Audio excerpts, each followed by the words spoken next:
The college football transfer portal isn't even open just yet, but Deion Sanders and Colorado have a chance to make a huge splash with landing a transfer by the name of Bear. You are Locked On Buffs, your daily podcast on the Colorado Buffaloes.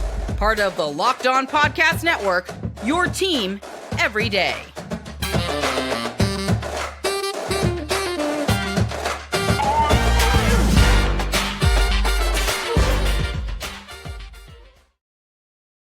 Welcome to Locked On Buffs. I am your host, Kevin Boulder. Today's episode of Locked On Buffs is brought to you by the Locked On Podcast Network. It's your team every day for free and available wherever you get your podcast. It hasn't happened just yet because the portal doesn't open until April 15th, but there are murmurs, there are stirrings, there are rumors about that defensive tackle from USC, Bear Alexander, the former four-star out of Georgia, that played for the Georgia Bulldogs, played his high school ball at IMG, is portal bound. Now, he's definitely had quite the interesting college career. He was viewed as someone who was going to be the future of the Georgia defense, and then all of a sudden, NIL may have influenced his decision to hit the portal, and he seemed to have gotten a big deal over at USC and went there.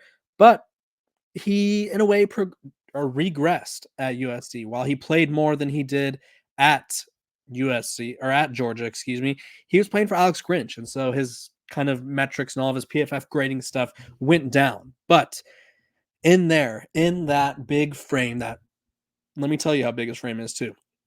6'3", 300-pound frame.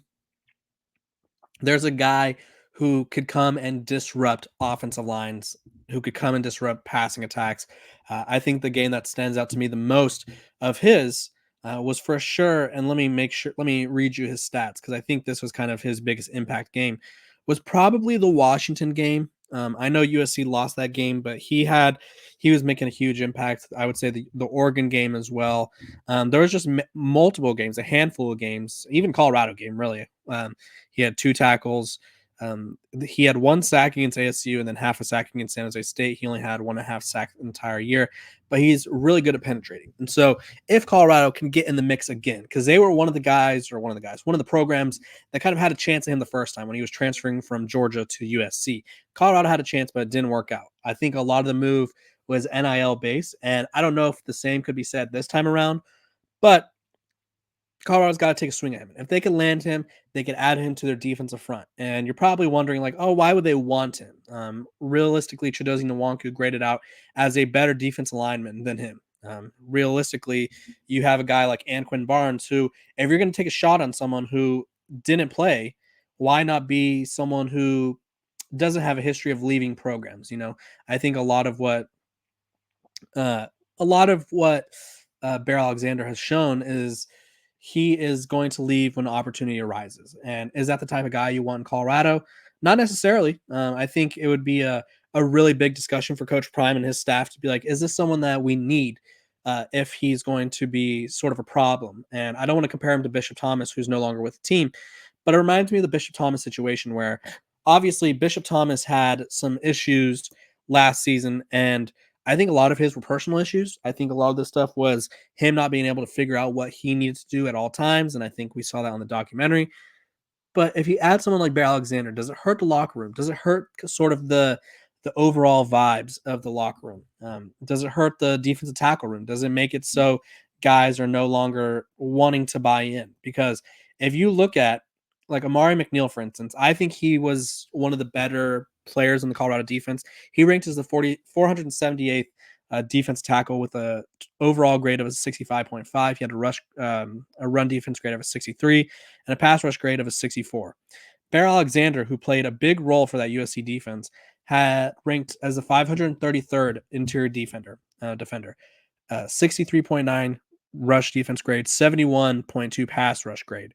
So he obviously had more of an impact in rushing the passer. Now, I think in terms of what he brings to the locker room, that's up for the coaches to decide. I can't make that decision for them. I can't tell you how he is in the locker room. I could tell you that from what I've heard, a lot of his decisions or a lot of what he's gone through, I think based off what I've heard from other people who cover USC closely, is he wants to make sure he gets his NIL stuff and all that jazz, and will be quite upset if he doesn't. And so this would be school 3 in 3 years, which is kind of a red flag. But again, the potential is there. The potential of him as a recruit, he was a top 50 recruit according to 24/7 Sports, ranked as the 50th player in the country. This is what they had to say about him. He was a big-bodied interior defense lineman with college-ready size, requisite height with significant mass, missed sophomore year due to transfer rules, but returned as a junior to aid a Texas 5A D1 state championship defense. Shows encouraging get-off quickness relative to size, as well as pursuit ability. Physical at the point of attack, punchy and shows stack and shed ability versus the run. And yeah, I think the biggest kind of knock on him was just he moved a lot. I think during his high school career, he went to, let's see, Terrell High School, Ryan High School, IMG High School, and Skyline High School. So he went to 4 high schools. Obviously, you go to high school for 4 years, and then this will be his 3rd college. So this is something that he's shown he's done. Would he transfer again after the season? Maybe. Who knows? But if you're Colorado, I say you take a flyer because realistically, you look at this depth chart, and let me tell you, it is a much better depth chart than what it was a year ago. But just imagine if, say, Warren Sapp or Sal Sunseri can get the most out of him, because obviously they got a lot of guys in there. But they have right now, I would say Chidozie Nwanku is penciled in, maybe penned in as a starter. And then Shane Cokes played in the interior last season. You have Anquin Barnes, who's in the mix there, and then Torion Carter from Arkansas. So you have some size. You have a lot of size. You don't have a lot of experience. Obviously, Anquin Barnes didn't play a lot. And then even Torion Carter was a reserve. So if you get someone who's a full-time starter and you could just rotate those guys, you got 300-pound dudes, 330-pound dudes just rotating, just constantly. It's a pretty big deal, especially for a conference like the Big 12, who's going to run the ball, who's going to be physical. UCF has probably the most dynamic quarterback running back duo in terms of running in the Big 12. Utah is going to run the ball a lot. Realistically, all these teams, Kansas State runs the ball a lot. So you had another big presence up there, and that Colorado front could be something to mess with. It could be something to reckon with if they're able to get Bear Alexander and get the best out of him. I think that's kind of been his issue thus far, as teams, Georgia and neither USC, have gotten the best out of him. So what does it mean for a program like Colorado, who takes a lot of flyers? I think it's a big risk, but I also think the reward outweighs the risk. At the same time, if he doesn't work out and he transfers, and you still have a lot of depth in there, so it may not be the biggest deal if he leaves, but if he stays and he's a success, huge addition for the Colorado Buffaloes. When we come back, I'm going to be telling you guys about the latest of what's going on during spring ball for the Buffs. This episode of Locked on Buffs is brought to you by our sponsors over at FanDuel. Let me tell you about our sponsors over at FanDuel. It's playoff time in the NBA and NHL. Baseball's in full swing, and FanDuel is your place to bet on every game. Right now, new customers get $150 in bonus bets guaranteed. That's $150 win or lose. Bet on everything from slap shots to home runs to slam dunks, all on an app that is safe, secure, and easy to use. What are you waiting for? Visit FanDuel.com/lockedon and make your first bet an automatic win. FanDuel is America's #1 sportsbook. If you needed something to look at today, I mean, we got baseball, we got everything. The White Sox are 1-9, and they're playing the Guardians, who are 8-2. Maybe go take a look there. Maybe take the under on the White Sox, or maybe just take the Cleveland Guardians money line. Over unders at 1.5. Go check that out. Go check it out. You never know what could happen in the baseball world, but the White Sox are struggling. Go check them out. Obviously, the NBA, always fade the Wizards, always fade the Pistons. It works out quite well, especially with the NBA draft around the corner. Go check it out over at FanDuel. Welcome back to Locked on Buffs. Appreciate you guys for tuning in every single day and making me your first listen of the day. We're free and available wherever you get your podcast, so make sure to like, subscribe, follow, all that jazz. We're talking about spring noise because let me tell you, there is some spring noise going on in Boulder right now. Today, which is a fine Tuesday, if you will, it was the running backs talking at the podium. So Coach Flea was the first person on the podium, and he talked about the group. He said, we got a good room, great group of guys, great to see Michael Welch doing some things, which obviously he's the freshman.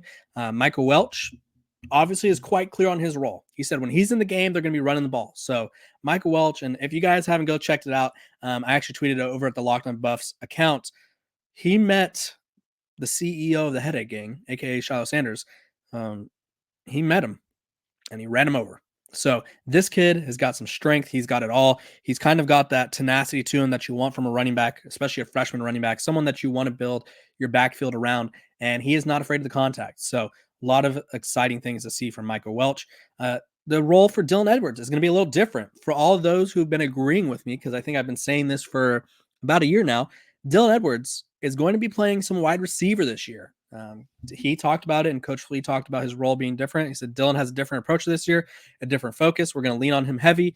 Dylan said he plans on moving all over. He still sees himself as a running back, but he still thinks he sees himself as a running back, but he's going to be seeing a lot of snaps at wide receiver, which is a great thing because realistically, say the offense line is struggling or whatever, or maybe you just want to get the ball to someone speedy in the middle of the field where you don't have to get past the line of scrimmage. You put him on a quick little out route. You put him on a little screen, maybe a little slant, whatever it may be. And Dylan Edwards gets the ball, and he's really hard to catch in open field. Dylan Edwards also talked about the fact that he ran with the track team this year. He was on the track team, and he fixed his running form. So he says that he's going to be running even more efficiently. Now, granted, he led the team in rushing and was like fourth on the team in catches. So he obviously had a little bit of an idea of what he was doing running the ball. But Dylan Edwards is probably due for a big year. And if you're someone who hasn't bought stock in Dylan Edwards yet, go do that because he is obviously – they're working on ways to get him the ball. When you move around as a running back, they want you to get the ball. It reminds me of back in the day, TCU had a running back by the name of Cavante Turpin. I believe he was with the Cowboys this past season. Let me check real quick. I think he was with the Cowboys, but I don't know what team he's on now. Yeah, he's a return specialist for the Cowboys. Obviously he made his name in the USFL and was awarded the USFL MVP. But this past season with the Cowboys, he had pretty big season, 12 catches, 127 yards, 3 scores. Also saw some carries, 11 carries for 110 yards.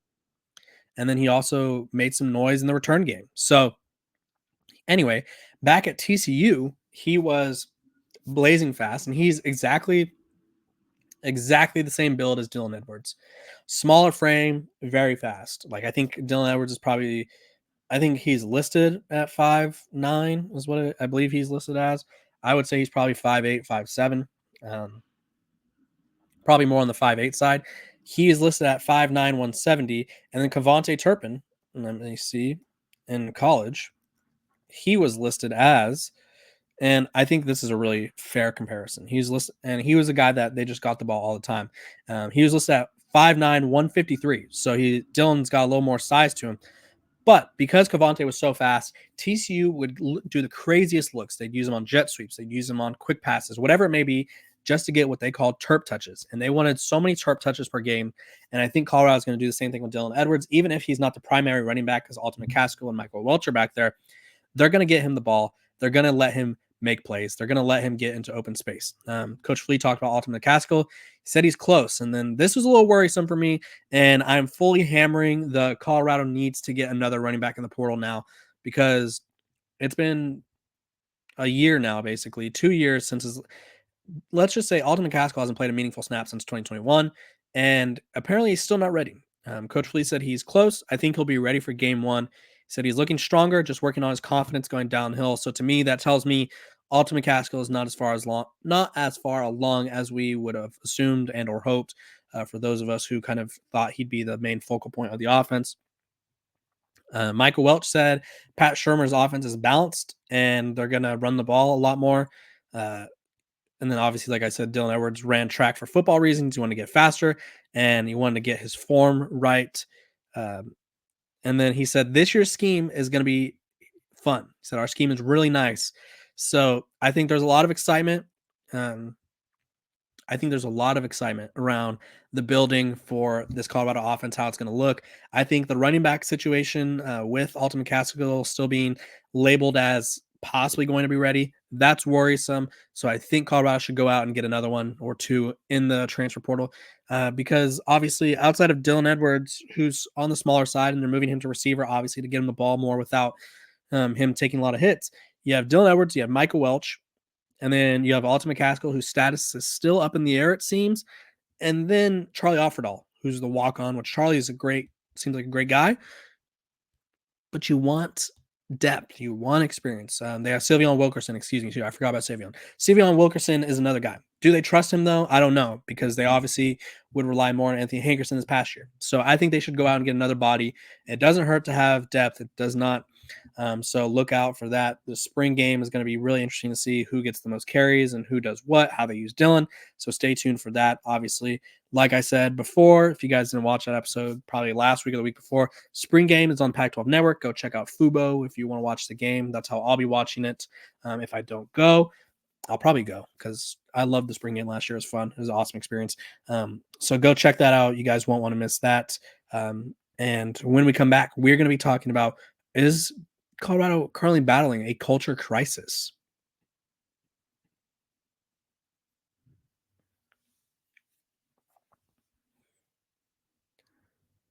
Welcome back to Locked On Buffs. Appreciate you guys for tuning in every single day, making me your first listen of the day. Like I say, we are free and available wherever you get your podcast.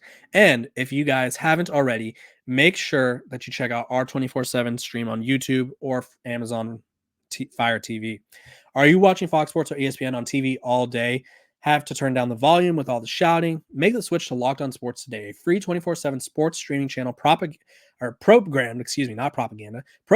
for you every day to bring you the biggest stories without all the screaming. It's not a debate show. We're giving you the facts. We're giving you our takes. There's no yelling. There's no screaming. Locked On Sports Today brings you can't miss analysis, opinions, and news streaming 24/7 on YouTube or the free Amazon Fire TV channels app, part of the Locked On Podcast Network.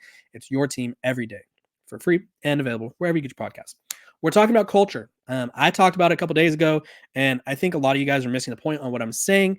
Obviously, and if you guys are familiar and you're just now catching this for the first time, Coach Prime got an email from a professor who's been a teacher for 10 years and said they had never felt more disrespected than by the athletes on Coach Prime's team. Said they don't show up, they don't do anything. When they do show up, they don't know what's going on, and they're just all around ruining the experience for everyone else. It's an online Spanish class, at least for the email that I saw. It was Spanish 1010, which means it's an intro to Spanish class, which likely means it's not that hard. They are probably, the craziest things they are doing is probably saying, Me llamo Kevin Borba, yo comida favorito es, and then whatever food. Like, that's me saying, hi, my name's Kevin Borba. My favorite food is blank. That was what I took in Spanish in high school, Spanish 1. So it's not that different. It's not that difficult. It's just more of an effort level. It is more of a we don't care level. And Coach Prime kind of put those guys on blast. None of them had NFL draft grades. None of those guys had really proven themselves. And I think it kind of shows that Colorado still is working out the cultural issues. Now, everyone's like, if you don't think this doesn't happen at every college, I'm well aware.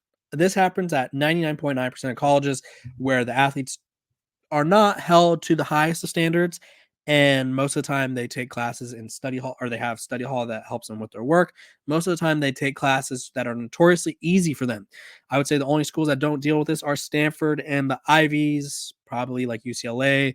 The schools that value academics a lot, where it's like you don't just get into Stanford. Like Stanford, it's like a 5% acceptance rate. You don't just get into Stanford as an athlete. You have to be a scholar and an athlete.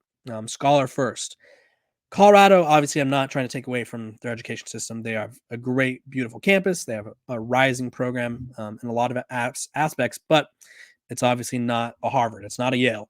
So these guys kind of messing around in a Spanish 1 class is kind of interesting to see. But realistically, they had an issue with the locker room recently. And so, I want to make my point. I understand that not every kid, every program is taking school seriously. I'm sure coaches get emails like this all the time. But if you're Colorado and you are a program that is currently a losing program, you need to change the culture. You need to flip the switch. You need to not be worried about that, because that takes, for every email he gets about guys messing up in school, that's the time he has to punish someone. For every time he has to punish someone, that's time that they're missing out on reps. That's time that they're missing out on being with the team in a way that they could actually help to the team. And then Sanders was all Coach Prime. Deion Sanders had to chew out his team a little bit because there was items on the ground. There was clothes, there was trash. And he said, we're going to take care of this after practice. And if one of y'all quit, you're off the team. One of y'all shed it out or come up with a certain illness or sudden ailment, your locker going to be cleaned out as well. We're not going to live like that. Deion Sanders Jr. caught both moments on tape and included them in his well-off media vlogs. And he said, Coach Prime said, you're going to be men. We're not raising boys, we're raising men. And so we have issues in Boulder. They have issues of not taking school seriously when realistically 95 to 99% of those guys are not going pro. It is what it is. That's just how the statistics shake out. And then they're not taking care of the locker room, which that's a nice locker room. If you got Lil Wayne going, damn, that's crazy. That's a nice locker room and needs to be taken care of. I think realistically, I wouldn't say they have like a culture problem where it's like they need to worry, like, oh my gosh, the sky is falling. But clearly the guys aren't getting the message yet. And I feel like Coach Prime is going to get them. He's going to get that message to them much clearer. And I think he's trying to get them to be more focused on the aspect of life because it's more important than football, regardless of what people say or think.